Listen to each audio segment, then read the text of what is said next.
Bom dia, povo abençoado de Deus, igreja abençoada por Deus. Mais um dia estou aqui para falar da palavra do Senhor.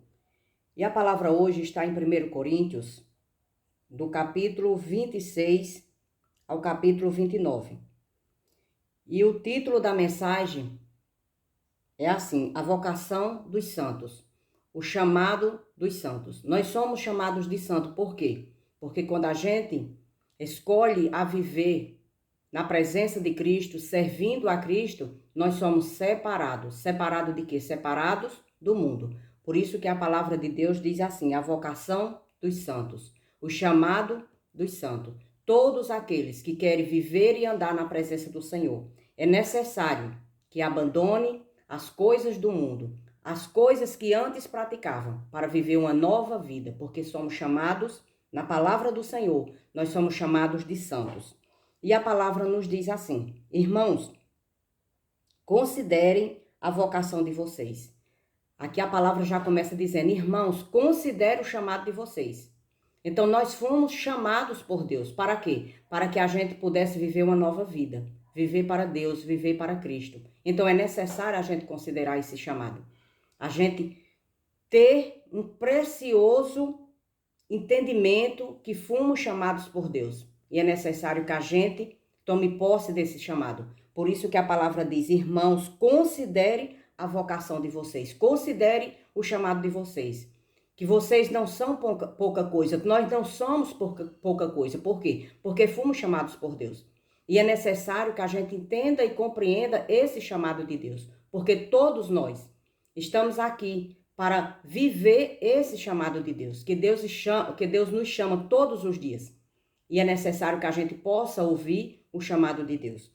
E aqui Paulo escrevendo à igreja de Coríntios, ele está dizendo: considerem a vocação de vocês. Porque deveremos sim prestar mais atenção no chamado de Deus, viver mais a presença de Deus, viver mais estudando a palavra do Senhor, viver mais praticando o que Deus realmente quer que a gente viva. Então precisamos considerar este chamado, porque se Deus nos chamou, é para que nós sejamos uma nova criatura, é para que nós sejamos nova criatura em Cristo Jesus. Foi para isso que Ele nos chamou. E a palavra continua dizendo: não foram chamados muitos sábios segundo a carne, não foram chamados muitas pessoas com a sabedoria do mundo, com a sabedoria da carne. Essas pessoas que querem viver na sabedoria do mundo, na sabedoria da carne. A palavra está dizendo: não foram chamados muitos deles, nem muitos poderosos, nem aqueles poderosos, reis, rainhas, pessoas que são poderosas, pessoas que têm o poder em suas mãos. A palavra também está dizendo que não foram muitos chamados deles, nem muitos de nobres nascimento, nem aqueles que nascem em berço de ouro, aqueles que são filhos de reis, de rainha, de príncipe, de pessoas que realmente são poderosas. A palavra está dizendo que não foram chamados muitos deles. Então veja só o nosso chamado como é. Não foram chamados muitas pessoas desse nível, mas nós fomos chamados. Então por isso que o autor ele já começa nos advertindo: considere o chamado de vocês. E aí ele vai dar um relato de quem está sendo chamado e de quem está sendo chamado, mas são poucos. Aqui ele dá um relato. Então é necessário que a gente considere esse chamado. Porque se fomos chamados, nós somos privilegiados por Deus, por a gente ser chamado, ter ouvido a sua voz, e hoje ter o privilégio de estar na presença do nosso Pai, do nosso Deus, servindo ao nosso Pai e ao nosso Deus, vivendo para Ele. É isso que a palavra de Deus está nos aconselhando, está nos dizendo: considere o chamado de vocês, porque não foram chamados muitos. Mas se hoje nós estamos aqui escutando a palavra do Senhor, se nós amamos viver fazendo as coisas para Cristo, é porque nós fomos chamados e precisamos considerar mais ainda esse chamado. E a palavra vai dizer: pelo contrário, Deus escolheu as coisas loucas do mundo para envergonhar os sábios, e escolheu as coisas fracas do mundo para envergonhar as fortes. E Deus escolheu as coisas humildes do mundo e as desprezadas e aquelas que não são, para reduzir a nada as que são. E aqui a palavra está dizendo que Deus escolheu as coisas loucas do mundo, escolheu aqueles que são fracos, escolheu aqueles que são humildes, escolheu aqueles que são desprezados pela sociedade. Para que Deus fez isso? Deus tem um propósito na vida de cada um de nós. Deus não escolheu os poderosos, não escolheu os ricos, não escolheu aqueles de nobres nascimento, também não escolheu aqueles que são sábios. Sábios porque aprenderam com o homem, aprenderam na faculdade, teólogos, tanta gente, né, que tem uma sabedoria grandiosa, mas não tem a sabedoria de Deus. Mas Deus tem um propósito na vida de cada um de nós. Porque é que Deus chama as pessoas fracas, as humildes, aquelas desprezadas que a sociedade despreza, que a sociedade diz, não presta, não serve para nada. Mas sim, para a sociedade, mas para Deus ele é tudo, porque são escolhidos por Deus. São escolhidos também aquelas coisas loucas, aqueles que a própria sociedade acha que são loucas, mas na realidade são escolhidas por Deus. E Deus tem um propósito na vida de cada um de nós. Não escolhendo os ricos, os abonados de dinheiro, aqueles que são estudados no mundo, na faculdade mundana, aqueles que são sabidos segundo o mundo, segundo a carne, aqueles poderosos, aqueles que nasceram em nobres nascimento. A palavra está dizendo que Deus não escolheu eles, mas escolheu os fracos, os humildes, os desprezados, aqueles que não são nada para reduzir aqueles que são. Por que Deus fez isso? Então Deus tem um propósito na vida de cada um de nós. Porque se Deus tivesse dado essa sabedoria, em primeiro lugar aos ricos, aos poderosos, aos de nobres nascimento, aqueles que têm poder, o poder aqui da terra, o que era que esta pobreza toda ia pensar? A pobreza ia dizer, eles são ricos, eles têm dinheiro, eles estudaram em boas faculdades, por isso que eles sabem de tudo isso. E aí eles iam continuar desprezados, humilhados pela sociedade. Mas Deus faz tudo ao contrário do homem. E tudo que Deus faz é perfeito. Aí Deus escolhe os humildes, os fracos, os desprezados, os loucos. Para quê? Para que quando a sociedade, a alta sociedade, vê esta sabedoria nos fracos, nos loucos, naqueles desprezados, naqueles que a sociedade não dá nada por eles, mas quando eles olham para essas pessoas, eles dizem, meu Deus, de onde veio esta sabedoria? Aí eles vão compreender e entender que a sabedoria é de Deus. Tanto os poderosos, os ricos, aqueles que são abonados de dinheiro, aqueles que têm a sabedoria mundana, a sabedoria que estudaram e aprenderam de homens, eles vão ter esse entendimento que esta sabedoria que esta pobreza tem, que estas pessoas humildes têm, vieram de Deus, e os ricos vão compreender e entender. Essa sabedoria eles não aprenderam aqui no mundo. Esta sabedoria eles não aprenderam na faculdade. Então é necessário que os ricos, que os poderosos, que aqueles que têm dinheiro, aqueles que têm poder, aqueles que são teólogos, aqueles que estudaram, aqueles iletrados, eles venham aprender também de Deus. Então Deus, na sua infinita sabedoria, ele sabe o que ele faz. Ele escolhe os fracos, escolhe os humildes, para que os ricos, os poderosos, os iletrados, aqueles que têm dinheiro, compreenda e entenda que tudo o que eles aprenderam com o dinheiro e com o mundo e com a faculdade e com os homens não serve para nada. O que serve é a sabedoria de Deus.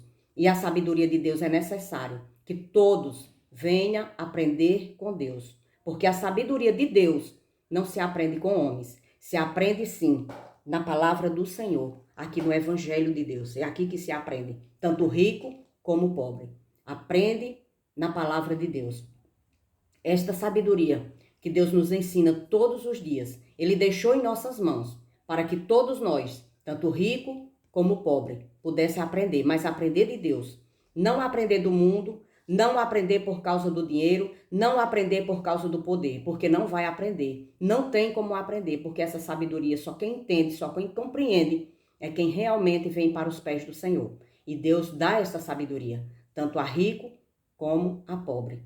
Mas Deus, em sua infinita sabedoria, Ele preferiu escolher os humildes, os pobres, aqueles que não são nada para reduzir aquelas que são. Para quê? E Ele também tem outro propósito. E aqui no verso 29 Ele vai dizer qual é o propósito. Ele diz assim, a fim de que ninguém se glorie na presença de Deus.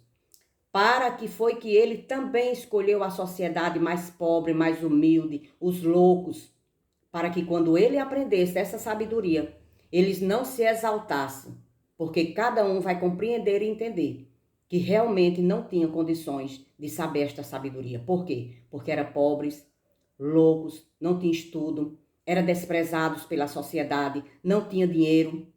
E eles aprenderam essa sabedoria porque Deus quis dar a eles. Para quê? Para que eles não viessem se gloriar. A fim de que ninguém se glorie na presença de Deus. Não tem como se gloriar.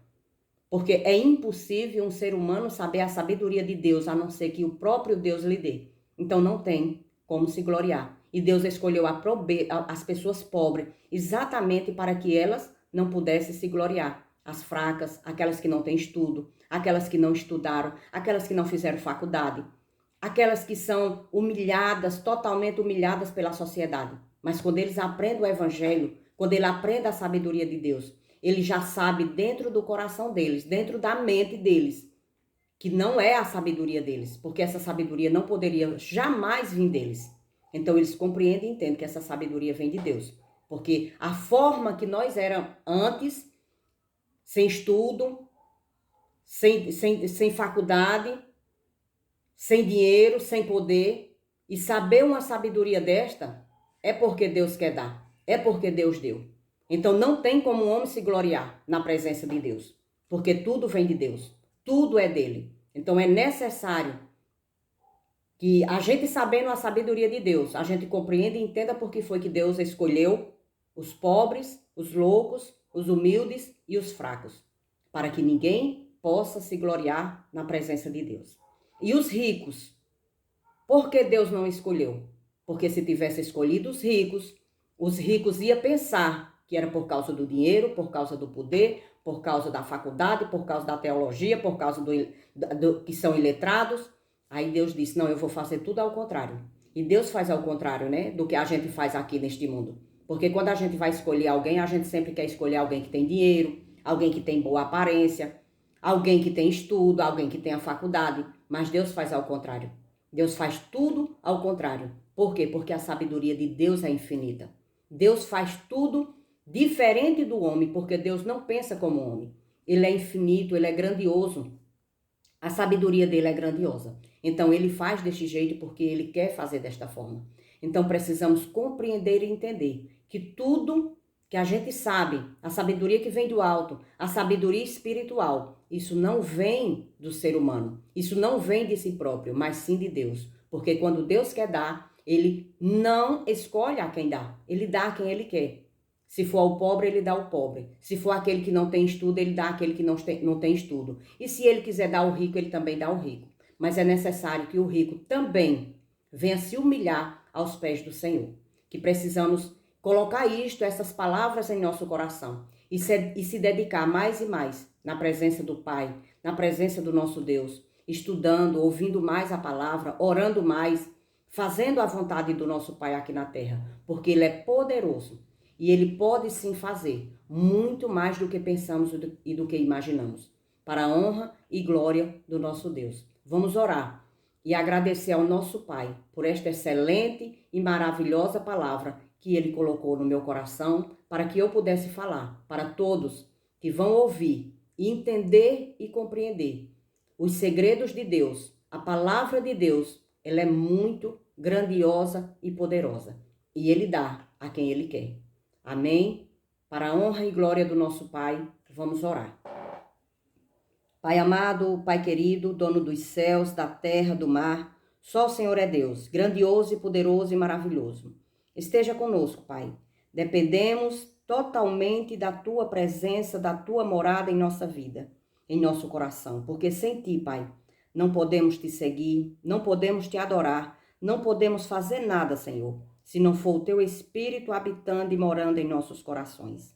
Te agradeço, meu Pai, por este dia, te agradeço também por esta palavra, te agradeço, Pai, por cada um que vai ouvir essa mensagem, compreendê-la e entendê-la e praticá-la. Te agradeço, Pai, em nome de nosso Senhor Jesus Cristo. Amém e amém.